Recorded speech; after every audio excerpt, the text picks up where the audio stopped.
من الشیطان الرجیم بسم اللہ الرحمن الرحیم الحمد للہ رب العالمین بارہ الخلائق الاجمعین والصلاة والسلام والتحیۃ والاکرام علی سیدنا وحبیبنا ابی القاسم محمد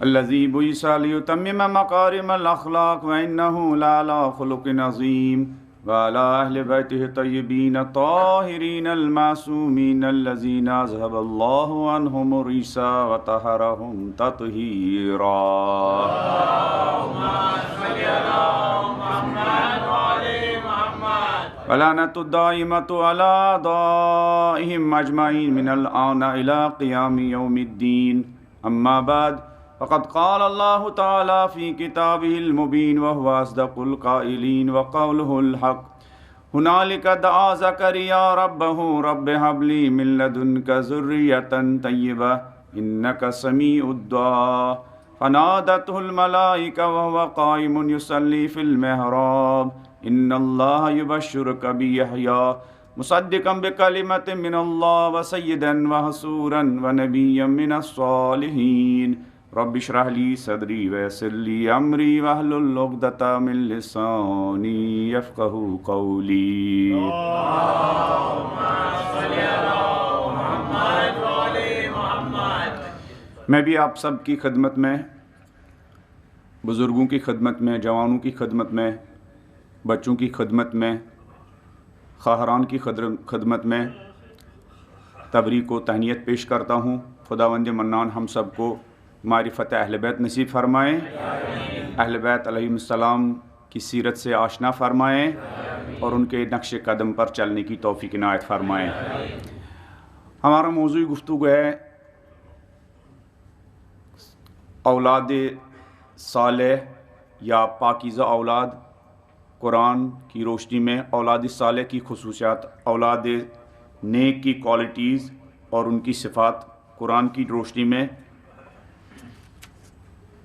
ایک صفت اور ایک کوالٹی کے بارے میں ہم نے گفتگو کی کہ جب زکریا نے اپنے خالق سے ذریہ طیبہ کی درخواست کی، اور وہ کیوں کی ذریہ طیبہ کی درخواست، اس کے بارے میں اشارہ کیا، تو پھر ملائکہ کے ذریعے خدا نے زکریا کو جواب دیا۔ فنادت الملائکہ وہو قائم یصلی فی المحراب۔ ملائکہ کے ذریعے خدا نے پیغام دیا کہ بشارت ہو زکریا تمہیں یحییٰ کی۔ پھر ملائکہ نے ایک ایک کر کے یحییٰ کی کوالٹیز گنی، خصوصیات گنی، صفات، اور ان کے اندر جو نیک خصلتیں پائی جاتی تھی جو ہر ذریہ طیبہ اور ہر پاک نسل اور ہر پاک و پاکیزہ اولاد میں ہونی چاہیے۔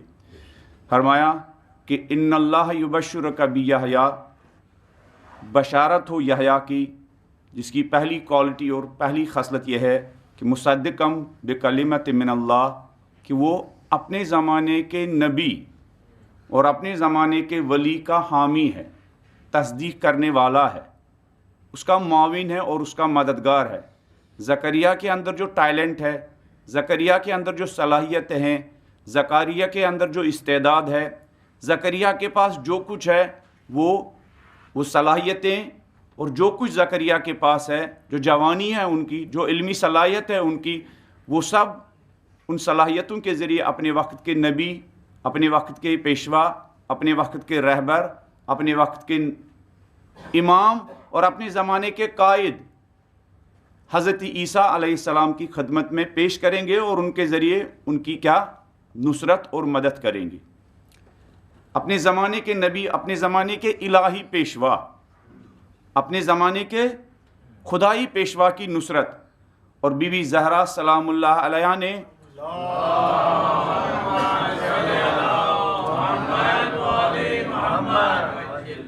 جب دیکھا کہ ولایت تنہا ہے، اپنے زمانے کا نبی، امام اور الہی رہبر، الہی قائد تنہا رہ چکا ہے، تو بی بی زہرا نے اپنے وقت کے رہبر کے لیے، اپنے وقت کے امام کے لیے، اپنے وقت کے پیشوا کے لیے اپنی ساری صلاحیتیں استعمال کی اپنے امام کے دفاع کے لیے. 10 سے زیادہ طریقے، 10 سے زیادہ راستے بی بی زہرا نے علی علیہ السلام کے دفاع کے لیے، علی علیہ السلام کی حمایت کے لیے، علی علیہ السلام کی نصرت کے لیے اور علی علیہ السلام کے حق کی دفاع کے لیے استعمال کیے. انہی طریقوں کا نام ہے حماسہ زہرا. ایک گفتگو ہے حماسہ فاطمۃ الزہرا، فاطمۃ الزہرا کا انقلاب. شہید مرزا مطہری کی ایک کتاب ہے حماسہ حسینی، حسینی حماسہ. اس میں وہ ڈیفینیشن کرتے ہیں، تعریف کرتے ہیں کس کی، حماسہ کس کو کہتے ہیں. شہید مرزا مطہری کہتے ہیں جب سب کی زبانوں پر تالے لگے ہوئے ہوں،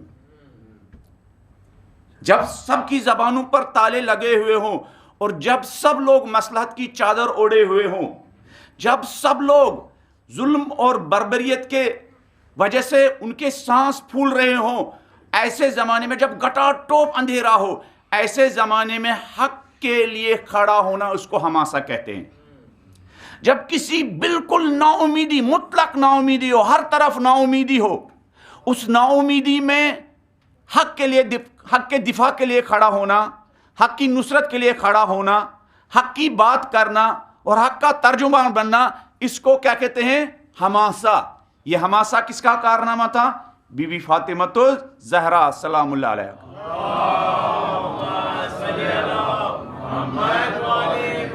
جب پیغمبر کی صف میں جہاد کرنے والے اصحاب، مہاجر و انصار، خوف کے مارے، مصلحت کے مارے، اقتدار کے مارے اپنے گھروں میں خاموش ہو چکے تھے، اس گٹاٹوپ اندھیرے میں، اس ناؤ میں اور خوفزدہ ماحول میں بی بی مدینے کے مہاجر و انصار کے دروازے پر جا جا کر ان کو علی اور وقت کے امام کا حق یاد دلا رہی تھی. حماسہ زہرا، حماسہ فاطمۃ الزہرا.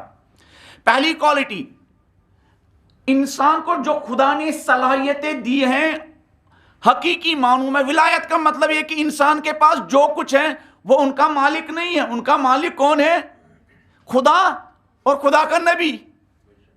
اسی لیے نبی نے اعلان قرآن میں ہے کہ نبی تمہاری جانوں پر تم سے زیادہ کیا اختیارات رکھتا ہے.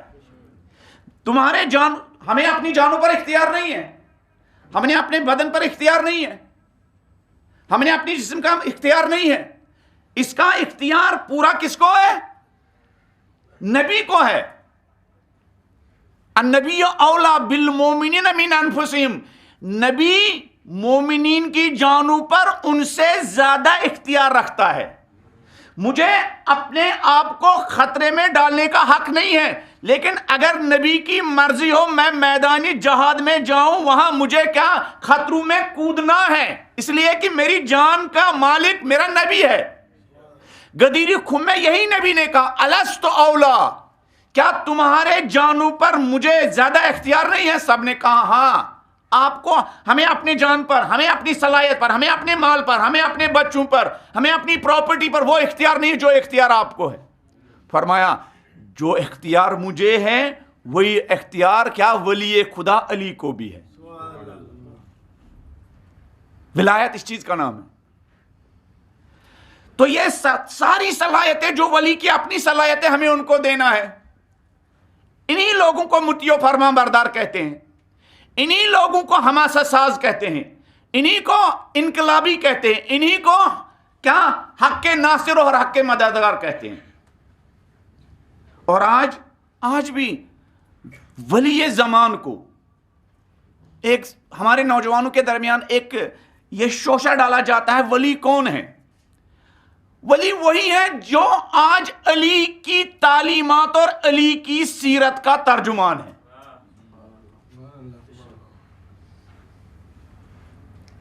ولی وہی ہے جو علی کی عدالت کی آواز کا ترجمان ہے، وہی ولی ہے. جو علی کی انصاف کی بات کرتا ہے وہی ہمارا ولی ہے. جو مظلوموں کی نصرت کی بات کرتا ہے وہی ہمارا ولی ہے. پہچاننا کیا مشکل ہے، اور یہ دیکھنا ہے کہ آج کے زمانے کے ظالم کس کی آواز کو دبانا چاہتے ہیں، وہی زبان، وہی آواز علی کی آواز ہے. جس آواز کو دبانے کے لیے تمام شیطان ہاتھ میں ہاتھ دے چکے ہیں، آپس میں اتحاد کر چکے ہیں، وہی آواز، وہی صدا امام عصر، امام زمانہ کی آواز ہے. یہ معیارات ہے. امام علی فرماتے ہیں نا، یہ دیکھو باطل کے تیروں کا رخ کس سمت میں ہے، اسی سمت میں حق ہے.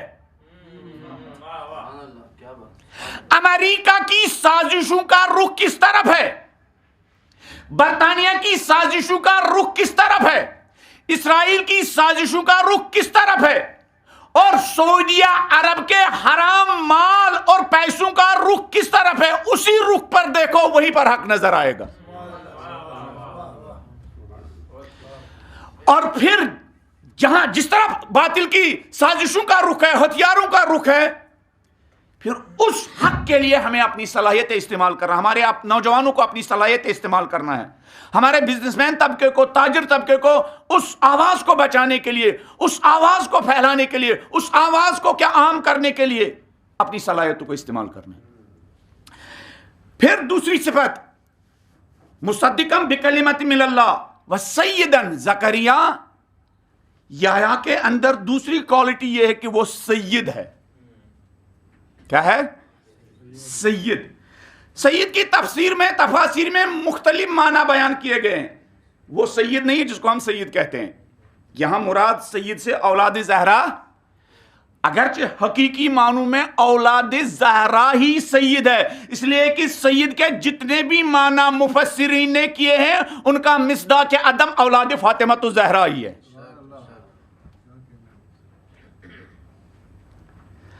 مفسرین نے کہا سید کی میننگ، کہا سید یعنی سالار، سید یعنی پیشوا، سید یعنی قائد، سید یعنی نیکیوں اور خیرات کے کاموں میں آگے آگے رہنے والا، سید یعنی لوگوں کی بیداری کا ذمہ دار.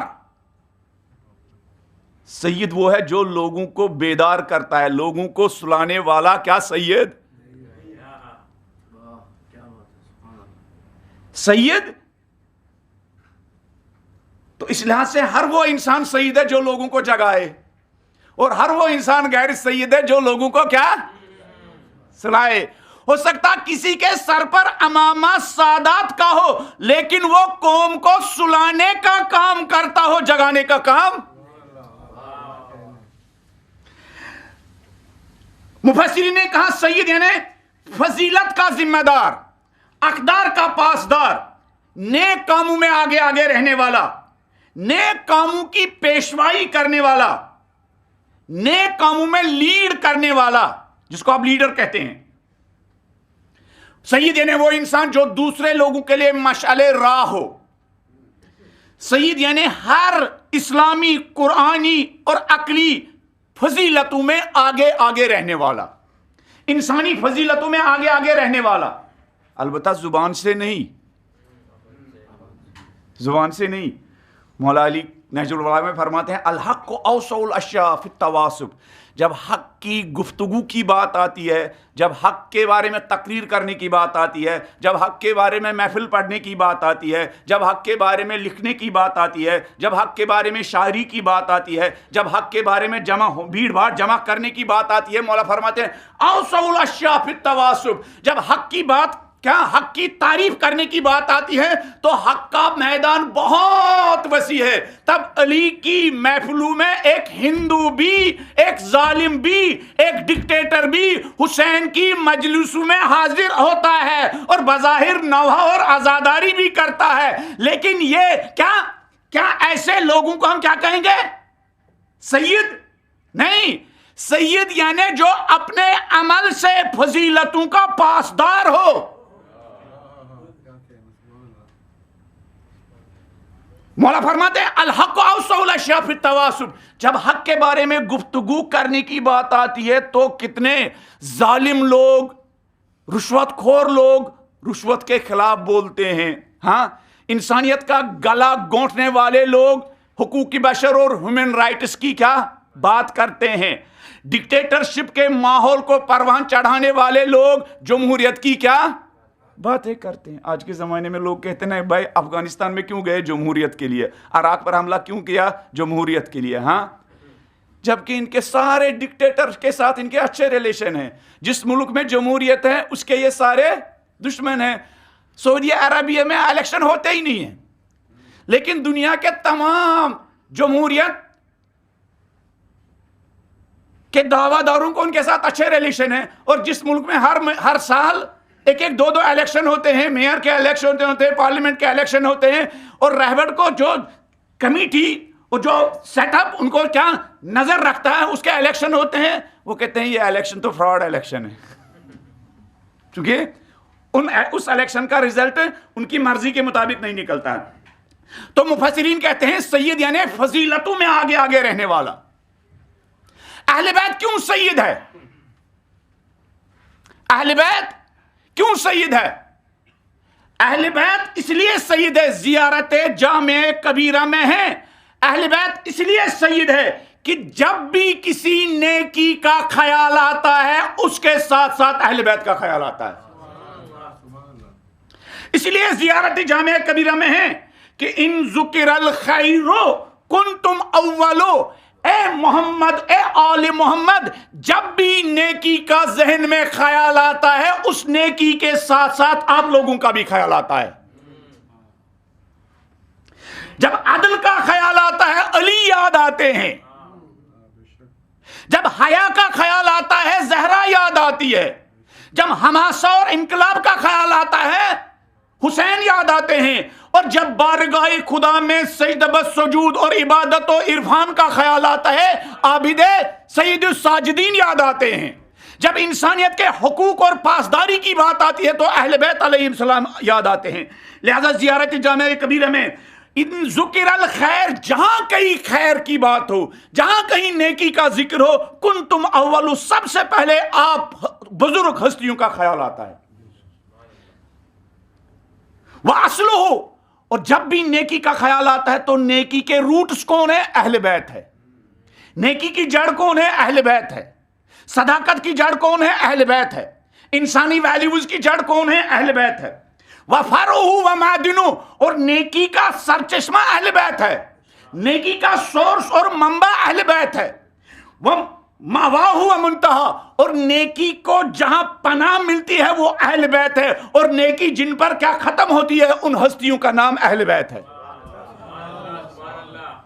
زیارت جامع کبیرہ.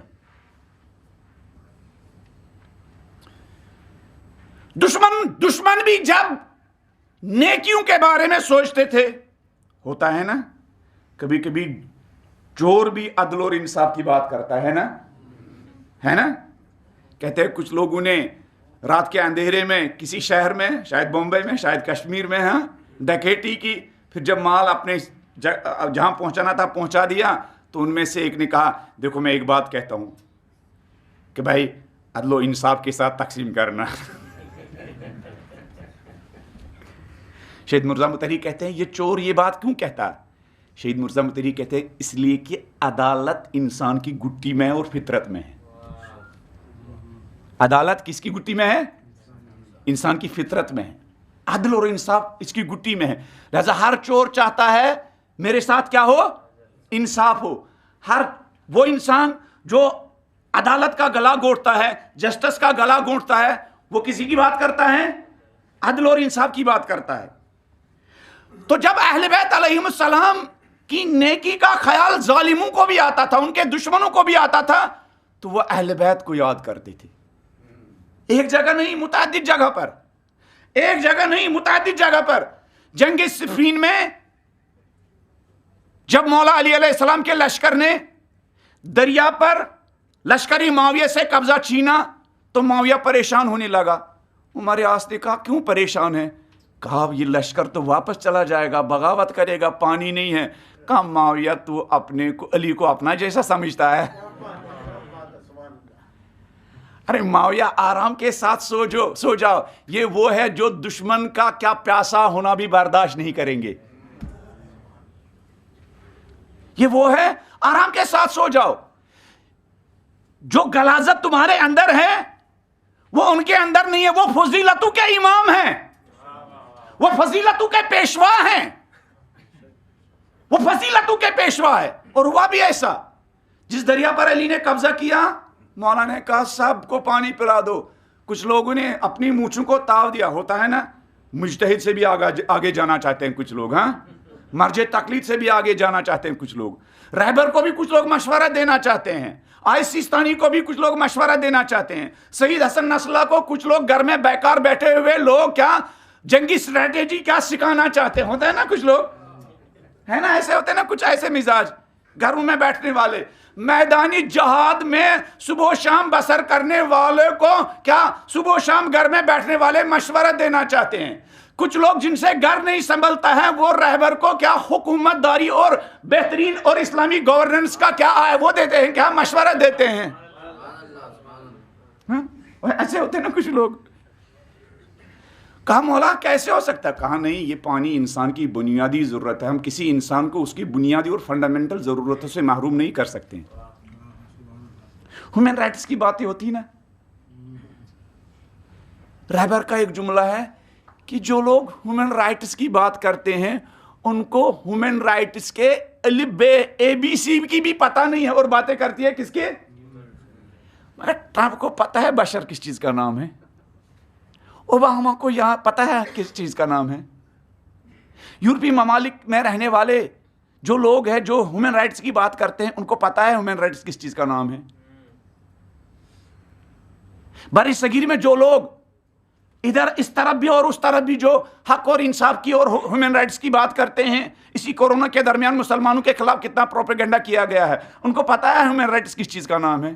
واقعاً اہل بیت کے بعد اگر کسی کو پتہ ہے ہیومن رائٹس کس چیز کا نام ہے، وہ اہل بیت کے غلام انہی مہاراجے کو پتہ ہے ہیومن رائٹس کس چیز کا نام ہے۔ دیکھو یہ اپنی فیملی کے ساتھ کس طرح پیش آتے ہیں، یہ اپنی فیملی کے ساتھ کس طرح پیش آتے ہیں۔ لاسٹ ٹائم بھی میں نے بتایا امام خمینی رحمۃ اللہ علیہ جب نماز شب کے لیے اٹھتے تھے تو وہ اپنے بسترے کے سامنے سرہانے ٹارچ رکھتے تھے، لیمپ نہیں جلاتے تھے، اور جہاں وہ پھر رات کے اندھیرے میں وضو کرتے تھے اس پانی کے نلکے کے نیچے ایک فوم رکھتے تھے تاکہ رات کے اندھیرے میں جب آپ نلکا چلائیں گے نا، نل کھولیں گے نا تو اس کی آواز گونجتی تھی، وہ اس کے نیچے ایک فوم رکھتے تھے تاکہ اس پانی کی آواز سے اس کی اہلیہ اور اس کی خانم کی کیا نیند کیا میں خلل واقع نہ ہو۔ یہ لوگ ہیں، ان کو پتہ ہے ہیومن رائٹس کس چیز کا نام ہے۔ اسی شہید سلیمانی کا کہنا ہے، رہبر نے مجھ سے کہا جب نبل و زہرا کو ہمیں فتح کرنا تھا، آپ کو پتا ہے 3-4 سال تک ایک شیعہ بستی داعش کے قبضے میں تھی، آپ کو پتا ہے ہیلی کاپٹر کے ذریعے رات کے اندھیرے میں ان تک کھانا کون پہنچاتا تھا؟ یہی قاسم سلیمانی، جس کو بمبئی میں کچھ لوگ گالیاں بھی دینے لگے ہیں۔ البتہ سورج کو تھوکنے سے کیا کوئی سورج کو تھوکے وہ تھوک اس کے منہ پر آ جاتا ہے نا۔ کچھ لوگ اتنے کم ظرف ہیں، کچھ لوگ اتنا اسرائیل کی غلامی میں آگے جا چکے ہیں، کچھ لوگ اتنے سعودی عرب کی غلامی میں آگے جا چکے ہیں، کچھ لوگ امریکہ کی غلامی میں اتنے آگے جا چکے ہیں، کچھ لوگ ولایت و امامت و مرجعیت کے بغض میں اتنے اندھے ہو چکے ہیں۔ تمام شیعہ چاہے وہ خامنئی صاحب کو مانتے ہو نہ مانتے ہو، سید حسن نصراللہ کا اور قاسم سلیمانی کا احسان مانتے ہیں کہ انہی ہستیوں کی برکت سے مقدس مقامات محفوظ ہوئے ہیں، اور کچھ لوگ اس بغض میں اتنے جلتے ہیں ان ہستیوں، ان پاک ہستیوں کو، ان عظیم ہستیوں کو۔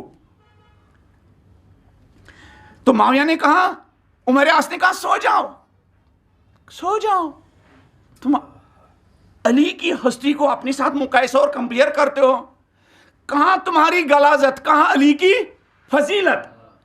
ان ذکر الخیر، جہاں خیر اور نیکی کا خیال آ جائے، نیکی کا ذکر آ جائے، کن تم اولو، تو سب سے پہلے آپ اہل بیت علیہ السلام کا کیا خیال آتا ہے۔ علی کا ایک باغی سپاہی کوفے سے شام چلا گیا لیکن اپنے بال بچوں کو کوفہ ہی چھوڑا۔ کچھ عرصہ گزرنے کے بعد بیوی بچے کی یاد آئی، معاویہ سے کہا میں واپس کوفہ جانا چاہتا ہوں۔ کہا کوفہ جائے گا؟ ارے تو کوفہ جائے گا، علی تیرے بدن کو ٹکڑے ٹکڑے کرے گا، کہا نہیں مجھے اپنی اہلیہ کی یاد آ رہی ہے، 1 سال ہو گیا، 6 مہینے ہو گئے. کہا کیسے؟ کہا کوئی راستہ نکالو. جب کوئی راستہ نہیں نکلا تو یہ حری جوفی کا واقعہ ہے. حری جوفی نے کہا معاویہ سے، کہا میری مشکل کوئی حل نہیں کر سکتا سوائے علی مرتضیٰ کے. اتنا کانفیڈنس تھا ان کو کہ علی انتقام نہیں لے گا جس طرح عام لوگ انتقام لیتے ہیں. کہا تو جائے گا واپس نہیں آئے گا؟ کہا نہیں مجھے پورا یقین ہے میری بیوی کا میری بچوں کا مسئلہ اگر کوئی حل کر سکتا ہے تو وہ علی مرتضیٰ کی ذات ہے. حری جوفی کا کہنا ہے میں کوفہ گیا، علی مرتضیٰ مسجد میں تھے، خطبہ دے رہے تھے، میں نے خطبے کے درمیان ہینڈس اپ کیا، کہا مجھے سوال ہے، میری شریک حیات، میں بھاگ گیا ہوں یہاں سے، آپ کے لشکر سے، آپ کے ملک سے، آپ کے شہر سے، مجھے اپنے بیوی بچے چاہیے. مولا علی نے پہلے کہا حری جوفی میں نے تمہارے ساتھ جفا کیا تھا، تو مجھے چھوڑ کے گیا. کہا میں یہ نہیں سننا چاہتا ہوں، میں اپنی اہلیہ کو کیا لینے کے لیے آیا ہوں. مولا علی نے معلوم کیا ان ذکر الخیر، دشمن کو بھی پتا ہے یہی فضیلتوں کے امام ہیں، دشمن کو بھی پتا ہے یہی اقدار کے امام ہیں، دشمن کو بھی پتا ہے یہی نیکیوں کے امام ہیں، دشمن کو بھی پتا ہے کہ انہی کے اندر قرآنی خصلتیں اور قرآنی کوالٹیز اور قرآنی صفات پائی جاتی ہے، ان کی خمیر میں فضیلت پائی جاتی ہے. مولانا نے تلاش کی، معلوم کروایا، پتہ چلا جس دوران حری جوفی کوفے سے باہر گیا تھا، شام گیا تھا، اس کی اہلیہ نے دوسرا شوہر کیا اور اس کے پیٹ میں بچہ ہے. مولا نے کہا حری جوفی کے لیے بھی ایک مکان لیا جائے، یہ دیکھو ہیومن رائٹس دیکھو، اور اس کی اہلیہ کے لیے بھی الگ مکان کرایہ پر لیا جائے، بیت المال سے اس کا کرایہ دیا جائے، اور جب اس کی ولادت ہو جائے تو یہ اپنی بیوی کا ہاتھ پکڑ کر جہاں جانا چاہے کیا جا سکتا ہے. یہ کیا ہے؟ یہ ہیومن رائٹس، یعنی اپنے مخالف کو بھی رائٹس دیتے ہیں، اپنے باغی فوجی کو بھی رائٹس دیتے ہیں. ہمارے ایک کلیش، ہمارے گھروں کی تباہی کیوں ہے؟ ہمیں پتہ نہیں ہے ریلیشن، اسلامی ریلیشن کا پتہ نہیں ہے. طلاق کیوں زیادہ ہو رہا ہے؟ شوہر کو پتہ نہیں ہے بیوی کے رائٹس کیا ہے، اور بیوی کو پتہ نہیں کیا شوہر کے کیا رائٹس کیا ہے. ہمیں پتہ نہیں ہے. نام سے ہم اہل بیت کے ماننے والے ہیں، لیکن ہم نے یورپی، ویسٹرن، ہالی ووڈ اور بالی ووڈ کا کلچر اپنایا ہوا ہے، اس لیے ہمارے یہاں تباہی ہے. ورنہ اہل بیت، یہ امام موسیٰ صدر کا جملہ، مکتب اہل بیت اسلام قرآن اس دنیا کو نہیں، اسی دنیا کو آپ انسانوں کے لیے جنت بنانے کے لیے آیا ہے. ابھی ہمارے بچے پڑھ رہے تھے نا، اگر جنت دیکھنی ہو کہاں جاؤ؟ کربلا جاؤ. نہیں، اگر جنت دیکھنی ہو اس گھر کو دیکھو جس گھر میں علی اور فاطمۃ الزہرا کا طرز زندگی اپنایا جاتا ہو.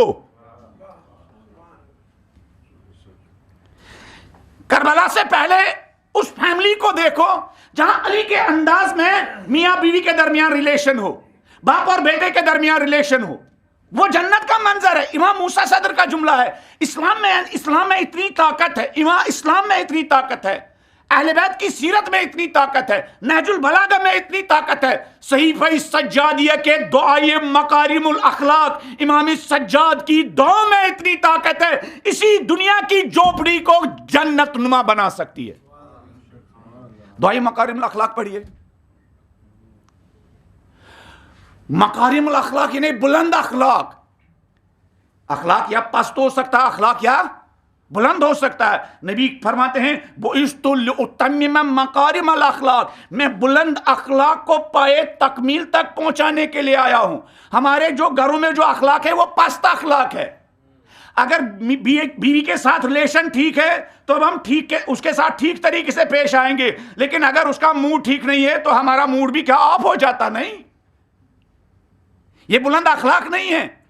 امام سجاد کا بلند اخلاق، جو ہمارے ساتھ کیا دغا کرے ہم اس کے ساتھ وفا کرے، جو مشکلات میں ہمارا ساتھ نہ دے ہم مشکلات میں اس کا کیا ساتھ دے، جو مصیبت میں ہمیں دیکھنے کے لیے نہ آئے ہم مشکلات میں اس کو دیکھنے کے لیے جائے، جو ہمارے گھر عیادت کے لیے نہ آئے ہم اس کو کیا عیادت کے لیے اس کے گھر جائے، جو میری حاجت روائی نہ کرے میں مشکلات میں اور حاجت میں اس کی حاجت روائی کروں. اس طرح کے اخلاق امام سجاد کے.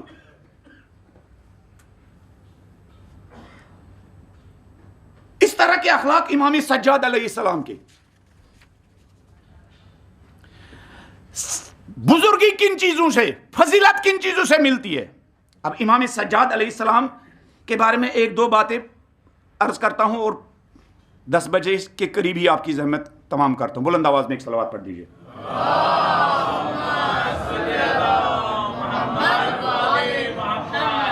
فضیلتوں کے امام اہل بیت، انسانی ویلیوز کے امام اہل بیت، قرآنی ویلیوز کے امام اہل بیت. اہل بیت، شہید مرزا مطہری کا جملہ ہے، یہ بشر بہت مظلوم ہے. کون بشر؟ جو بیچارہ الیکشنوں میں ٹھوکرے کھاتا ہے، الیکشنوں کے بعد بھی کیا ٹھوکرے ہی کیا کھاتا رہتا ہے. اس بشر کو جو لائق اور ماں اور باپ سے زیادہ شفیق حکمران چاہیے تھے وہ اس کو نہیں ملے. وہ حکمران جو ماں اور باپ سے زیادہ اس کو ریسپیکٹ دے، جو ماں اور باپ سے زیادہ اس کا خیال رکھے.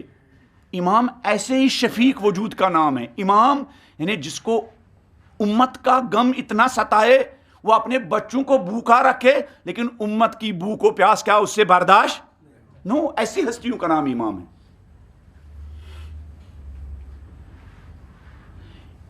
امام سجاد نے اس انسان کو یہی پیار دیا. امام سجاد نے شفیق اور کیا مہربان ماں اور باپ کی طرح اس انسان کی خدمت کی. ایک جگہ نہیں، متعدد جگہ پر. میں نے کل بھی کہا کہ ہمیں اپنا ٹیلنٹ، اپنی صلاحیتیں امام کو دینی ہے. جیسا بھی پاسبل ہو، جو بھی امکان میں ہو، وہ سب کچھ ہمیں امام کو دینا ہے. امام کے لیے جب اپنے دور میں تبلیغ کرنے کے راستے بند تھے، امام نے متعدد طریقوں سے کیا ولایت اور امامت اور قرآن کا پیغام پہنچایا. کبھی دعاؤں کے ذریعے، کبھی حج کے قافلوں کی خدمت کے ذریعے، کبھی رات کے اندھیرے میں کیا غریبوں، فقیروں، مسکینوں، لاچاروں، بے سہارا انسانوں کے دروازے تک ان کی ضروریات اور ان کی نیڈز کیا پہنچا کر امام نے کیا دین کا پیغام پہنچایا. امام سجاد نے ایک صحابی سے کہا، ہمارے نوجوانوں کے لیے، یہ مجھ جیسے طالب علم کے لیے، یہ ہمارے سمجھدار طبقے کے لیے ہے. یحییٰ سید تھے، یعنی ہر فضیلت میں آگے آگے، ہر نیک کام میں آگے آگے. اور اس سید کے سب سے اعلیٰ نمونے اہل بیت امام سجاد. امام سجاد نے صحابی کو بلایا، مجھے حج پر جانا ہے، ذرا دیکھو مدینے سے کوئی قافلہ تو نہیں جا رہا جو مجھے نہ پہچانتا ہو. کہا مولا کیوں؟ کہا تم جاؤ. وہ چلا آیا، کہا مولا کچھ قافلے جا رہے ہیں، ایسا مجھے محسوس ہو آپ کو پہچانتے نہیں ہیں. امام ان کے پاس گئے، کہا آپ لوگ مکے جا رہے؟ کہاں؟ ہاں. کہا آپ کو خادم کی ضرورت تو نہیں ہے؟ کس کی ضرورت تو نہیں ہے؟ خادم. یہ کس کی لینگویج ہے؟ سید ساجدین. خادم. خادم کہا نہیں ہمارے ساتھ خادم ہے، جس شہر سے ہم آئے ہیں خادم ہے. کہا نہیں آپ کو جانا ہی ہے، میں بغیر اجرت کے آپ کی خدمت کروں گا. تو انہوں نے کہا چلو مفت میں ایک خادم مل رہا ہے، ہمارے ساتھ جو آلریڈی خادم ہے یہ اس کا کیا ہاتھ بٹائے گا. لکھا گیا ہے کہ امام نے مدینہ سے لے کر مکہ تک پہنچتے پہنچتے اس قافلے کی ہر خدمت کی. ان کے برتن تک دھلے، ان کے حیوانوں اور اونٹوں کو کھانا بھی کھلایا، ہاں گھاس پھوس بھی ان کو دیا، ہر طرح کی خدمت کی. اور مکہ پہنچ کر ایک انسان نے دور سے جب دیکھا ایک سید امام زین العابدین برتن دھو رہے یا ان اونٹ کو کیا گھاس پھوس دے رہے، قافلے سالار کو بلایا، کہا دیکھ رہے ہو کس کو اس کام کے لیے لگایا؟ کہا کون ہے؟ ایک آدمی مدینے میں آیا. کہا یہ امام زین العابدین سید سجاد ہے.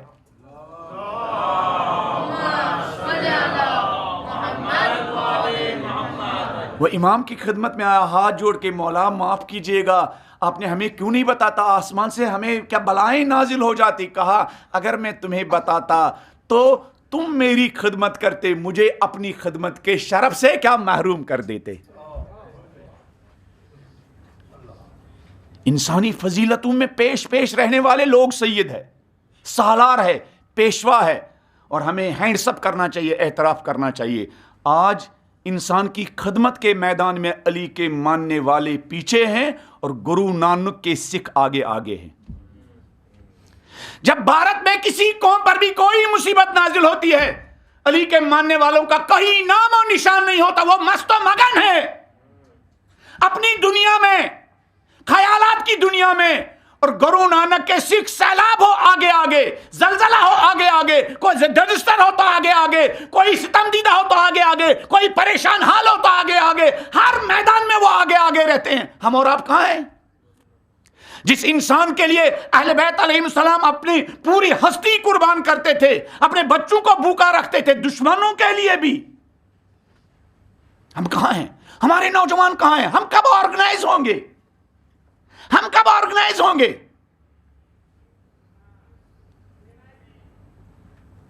وہ اہل بیت, امام سجاد, جب امام باقر علیہ السلام, امام سجاد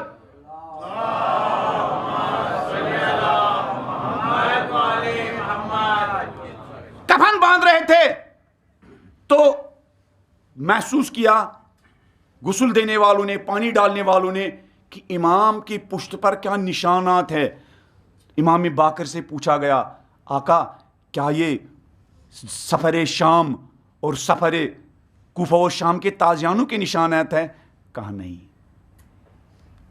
یہ رات کے اندھیرے میں جو بابا مدینہ کی گلیوں میں فقیروں, مسکینوں, لاچاروں, اپنے مخالفین, اپنے دشمنوں کے گھر تک اناج پہنچاتے پہنچاتے ان کے شانوں پر یہ کیا نشانات پڑ گئے. ہم اس امام سجاد کے ماننے والے ہیں.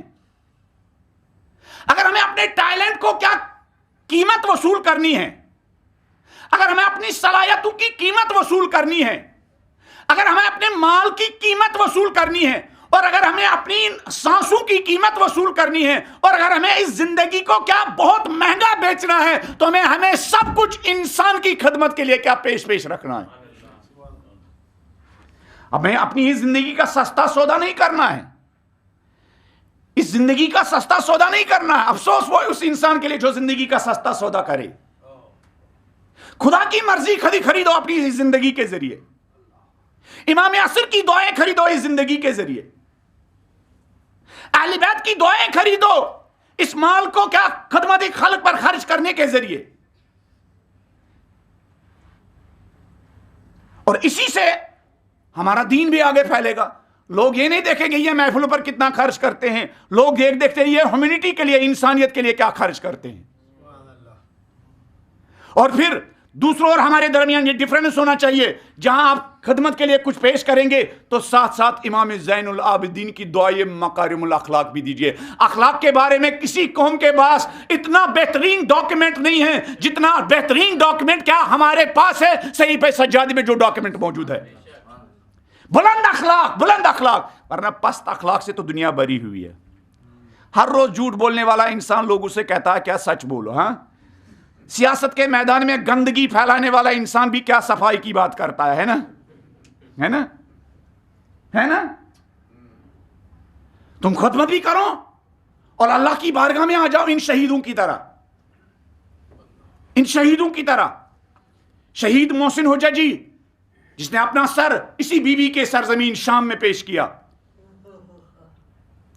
یہ اصفہان نجف آباد میں محرم و سفر میں 40 مجلسیں ہوتی تھی. بار بار ان نوجوانوں سے کہتا ہوں, کیوں کہتا ہوں, کبھی کبھی ہمارے نوجوان جب ہم ان کو اہل بیت کی ایگزامپل دیتے ہیں کہتے ہیں کہاں اہل بیت, پھر لہذا مجبور ہو جاتے ہیں ہم اپنے نوجوانوں کو اسی 4G 5G اور انٹرنیٹ اور سوشل میڈیا کے زمانے کے کیا جوانوں کے ایگزامپل دیتے ہیں. چونکہ ہمارے زمانے کے آپ ہی ایج کے 21 سالہ محسن حججی, 25 سالہ محسن حججی, اسی انٹرنیٹ کے دور کا یہ رہبر کا جملہ ہے. محسن حججی امام زمانہ کی طرف سے ہمارے نوجوانوں کے لیے حجت ہے, حجت ہے. یہ بھی ہمارے, اس کے پاس بھی کیا سوشل میڈیا کے سارے کیا گمراہی کے راستے سامنے ہیں, لیکن اس کا کمال دیکھو. اس امام بارگاہ میں یہ 40 دن خدمت کرتا تھا. اس امام بارگاہ کے ہیڈ کا, ذمہ دار کا, مسئول کا کہنا ہے کہ محسن, جب مجلس ہوتی تھی محسن حججی اپنے گھر سے 50 کلومیٹر کا راستہ طے کر کے ہر رات امام بارگاہ میں کیا اصفہان پہنچتا تھا. اور پھر جب پہلے دن آیا ہم سے کہا جناب مجھے امام بارگاہ میں مجلس کا کوئی ایسا کام دیجئے جہاں میں لوگوں کی نگاہوں میں کیا نہ آؤں. ہوتے ہیں نا کچھ کام ہوتے ہیں جب لوگ انسان کیا لوگوں کی نگاہوں میں آتا ہے، لیکن کچھ کام ہیں جو دکھتے نہیں ہیں لیکن ان کا بنیادی کام ہوتا ہے. جیسے اس مکان کی بنیاد دکھتی نہیں ہے لیکن سارا اس بلڈنگ کا سارا دار و مدار کس پر ہے؟ بنیاد پر ہے. ہر پروگرام میں، ہر کام میں، ہر آرگنائزیشن میں، ہر قوم میں کچھ انسانوں کا کردار بنیادوں کا ہوتا ہے. کہاں جناب ان 40 دنوں میں مجھے وہ کام دیجئے جہاں میں دکھوں نہیں، اور امام بارگاہ کا اور مجلس کا سب سے سخت کام مجھے دیجئے. اس کا ویژن دیکھو. ہم چاہتے بھائی سب سے آرام دہ کام کس کو دینا؟ مجھے دینا. اور پھر ہم چاہتے ہیں کہ امام زمانہ بھی ہمارے اوپر کا نگاہ کرے. ہاں بہترین جگہ جہاں میں ریلیکس ہو جاؤں وہ مجھے دینا ہے. اور یہ اس کے الٹا کہہ رہا ہے. کیا کہہ رہا ہے؟ امام بارگاہ کی مجلس کی 40 دنوں کی ان مجلسوں میں جو سب سے سخت کام ہے مجھے دینا. تو کہنے لگے مجھے جو سمجھ میں آیا، میں نے کہا میں اس کو مجلس کے شروع سے جو برتن دھونے ہوتے ہیں اور مجلس کھانا کھانے کے بعد جو پلیٹیں دھونی ہوتی ہیں، ہم نے اس کو کیا وہ کام دیا. کہنے لگے یہ 11 بجے رات تک وہ پلیٹیں دھوتا تھا اور پھر ہم اس کے پاس جاتے تھے، محسن معاف کرنا سخت تھک گئے ہو. وہ کہتے تھے تھکاوٹ کیا چیز ہے؟ امام حسین کے راستے میں تو سر دینا چاہیے. سر دینے کی آرزو کب؟ 20 سال کی عمر میں سر دینے کی آرزو. کہنے کہ پھر 50 کلومیٹر کا راستہ طے کر کے گھر پہنچتا تھا. پھر جو گمنام رہنا چاہتا تھا، جو لوگوں کی نظروں سے دور رہنا چاہتا تھا، امام زمانے نے کہا تو لوگوں سے دور رہنا چاہتا تھا، ایک دن تیرا سر کٹے گا، پورے ایک ہی دن میں پوری دنیا میں تیرا نام کیا عام ہو جائے گا. ایک دن شہید ہوا. شہادت سے پہلے ایرانی بھی اس کو نہیں جانتے تھے. آج کون نہیں ہے جو شہید محسن حججی کو کیا نہیں جانتا ہے؟ یہاں تک کہ شہید سلیمانی کہتے تھے میری آرزو ہے میں محسن حججی کی طرح شہید ہو جاؤں. شہید سلیمانی کہتے تھے میری آرزو ہے جس طرح وہ شہید ہوئے میں بھی اسی طرح شہید ہو جاؤں. انہوں نے امام زین العابدین کا راستہ اختیار کیا. ان شہیدوں نے امام سجاد کا راستہ اختیار کیا. انسان کی خدمت کا راستہ، دین کی خدمت کا راستہ، مومنین کی خدمت کا راستہ، مسلمانوں کی خدمت کا راستہ، ستم دیدہ انسانیت کی خدمت کا راستہ، مظلوموں اور محروموں انسانوں کی خدمت کا راستہ. اور خدا نے ان کو اس دنیا میں بھی عزت دی اور اس دنیا میں بھی یہ کیا معزز ہے، اس دنیا میں بھی یہ آبرومند ہے. خدا ہم سب کو اہل بیت علیہ السلام کے راستے کی معرفت نصیب فرمائے. خدا ہم سب کو اہل بیت علیہ السلام کے تعلیمات سے آشنا ہونے کی توفیق عنایت فرمائے. خدا ہم سب کو اہل بیت کے تعلیمات کے مطابق اپنے آپ کو سنوارنے کی توفیق عنایت فرمائے. خدا ہم سب کو امام زمانہ کی مرضی کے مطابق اپنی تربیت کرنے کی توفیق عنایت فرمائے. امام زمانہ کو جس نسل کی ضرورت ہے، ہمیں انہی مجلسوں میں، ہمیں اپنی درسگاہوں میں، ہمیں اپنی جماعت میں، ہمیں نماز جمعہ کی خطبوں میں، ہمیں انہی امام بارگاہوں میں، اپنے اسکولوں میں، اپنے کام کے ذریعے امام زمانہ کی پسند کی نسل کی تربیت کرنے کی توفیق عنایت فرمائے. امام زمانہ کے انقلاب کے لیے جن فاطمی کردار بیٹیوں کی ضرورت ہے، ہمیں ان مجالس کے ذریعے فاطمی کردار بیٹیوں اور بہنوں کی تربیت کرنے کی توفیق عنایت فرمائے. جس انداز میں ان شہیدوں نے اہل بیت کا دامن تھاما، ہمیں بھی اسی انداز میں اہل بیت کا دامن تھامنے کی توفیق عنایت فرمائے. جس طرح انہوں نے اپنے خون سے، اپنے عمل سے، اپنی زندگی سے امام زمانہ کی مرضی خریدی، ہمیں بھی امام زمانہ کی رضایت اور امام زمانہ کی خوشنودی حاصل کرنے کی توفیق عنایت فرمائے. امام زمانہ کے جو جانشین ہیں، حق کے پاسدار، فضیلتوں کے پاسدار، ہمارے مراجع رہبر معظم انقلاب سید علی سیستانی، سید حسن نصر اللہ کا سایہ ہمارے سروں پر دراز فرمائے. ان کے جو جانثار مختلف محاذوں پر لڑ رہے ہیں، خدا ان کو کامیابی اور کامرانی نصیب فرمائے. ان کے دشمنوں کو نیست و نابود فرمائے. ہم سب کو امام زمانہ کی رکاب میں اپنے بچوں کے ساتھ، فیملی کے ساتھ جہاد کرنے کی توفیق عنایت فرمائے. اور جہاد کرنے کے بعد امام زمانہ کی آغوش میں جام شہادت پینے کی توفیق عنایت فرمائے.